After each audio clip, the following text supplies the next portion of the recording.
that research was becoming a site of conflict as First Nations moved to assert jurisdiction and rights over knowledge production, reclaiming the territory of the mind. And the conflict was generated with researchers who defended their academic freedom to seek truth according to their own lights.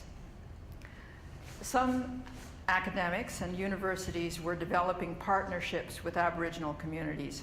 Many other institutions were quite unaware, like the judges back in 1965, unaware of the intrusions and errors being committed.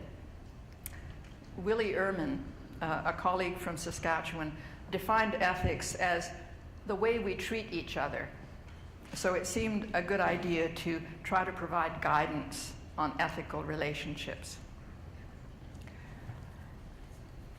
From 2003 to 2010, talk about being patient, an astounding number of people concerned with research became involved in working groups, conferences, focus groups, reviewing working papers and policy drafts, submitting comments and critiques.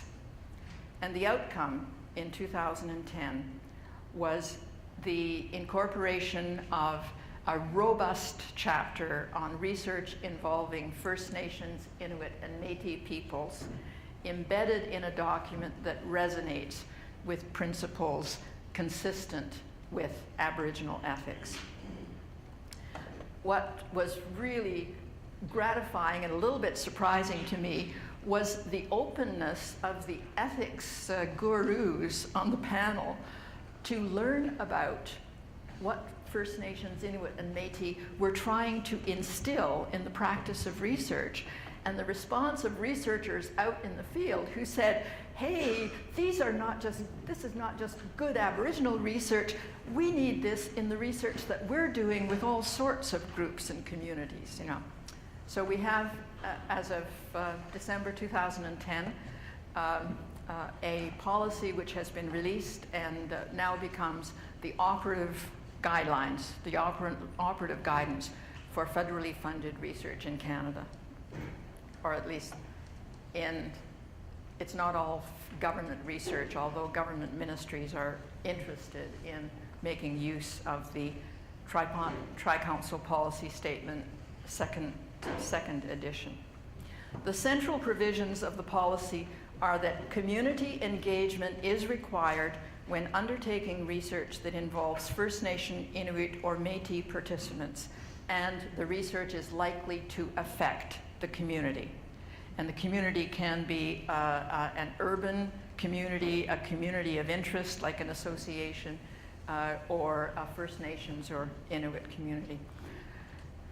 Research, community customs and codes of practice, whether oral or written, are to be respected, and researchers are required to advise their research ethics boards on a plan of engagement as part of their application for ethics approval. And there are 21 articles that spell out ways of resolving questions or conflicts that may arise in diverse community settings.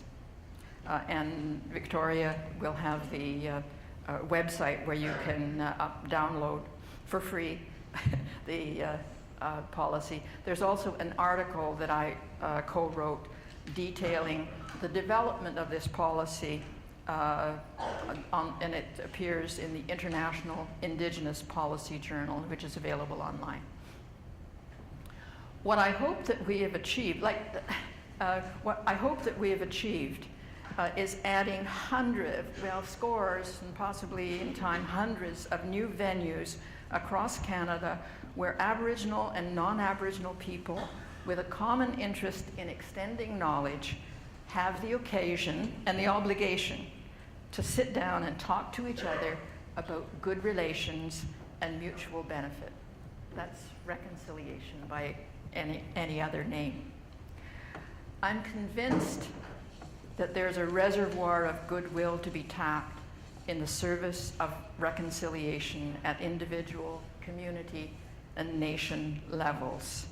But it's pretty difficult to sort of step into new situations and start interpreting what it is that we're about. It's much more comfortable to talk to like-minded people.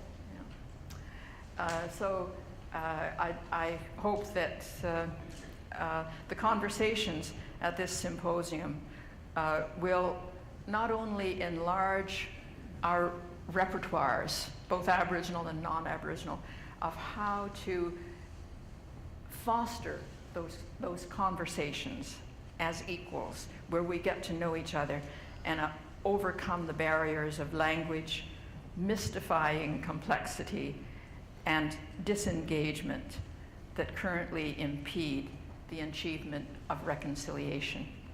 Now.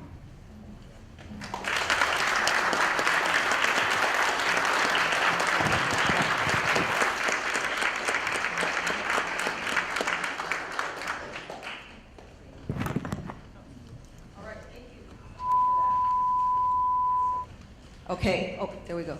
Sorry, that has set the context for the discussion.